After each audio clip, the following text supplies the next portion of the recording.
Tapi kok pernah menang banyak? Saya pasti menang banyak karena Bandar nggak bisa kalah. Saya tidur pun saya tetap menang. Sistem kan running terus, kan? Tidur gitu, lagi kening gitu. Iya, nambah, bangun-bangun tidur duit udah nambah.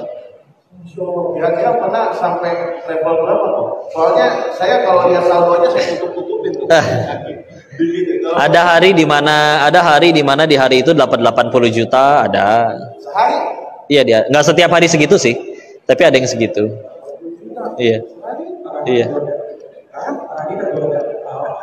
Ya. Haram. Nggak berkah. Ini aja pulang kan akhirnya. Iya. Jadi ini izin ya, dari tadi bicara kayak gini tuh bukan dari sudut pandang pemain yang udah kalah terus akhirnya dia cerita tentang kekalahan, enggak.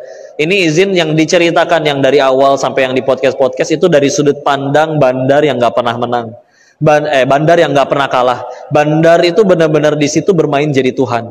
Nentuin hari ini siapa yang menang, siapa yang kalah.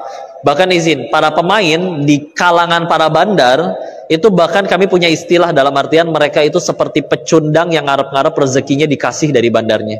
Enggak bro, rezeki itu dari Allah. Gak usah dari Bandar juga banyak yang hidup tanpa dari judi. Ya, jadi karena kami benar-benar punya hak nentuin ini orang langsung dimenangin di turn selanjutnya langsung dapat bagus semua, bisa itu kami yang nentuin. Maksudnya kami nggak bisa kalah. Karena ditinggalin sistemnya pun, sistemnya didesain untuk nggak bisa kalah. Ngapain kita bikin sistem yang bisa bikin kita sendiri hancur? Ngapain kan? Pasti kalah. Jangankan itulah, mesin capit boneka tahu? Kemarin ketemu Mas Bayim Wong waktu podcast, dia cerita pas beli mesin capitnya ditanya sama teknisinya, Pak, ini pengen dicapitan keberapa? Hah? Maksudnya? Iya, jadi ntar kalau misalkan disetting, misalkan capitan kelima tuh kenceng dia nyengker, nggak akan bisa jatuh bonekanya. Makanya nanti orang yang hoki dia dapat giliran yang kelima, dia keluar tuh bagus.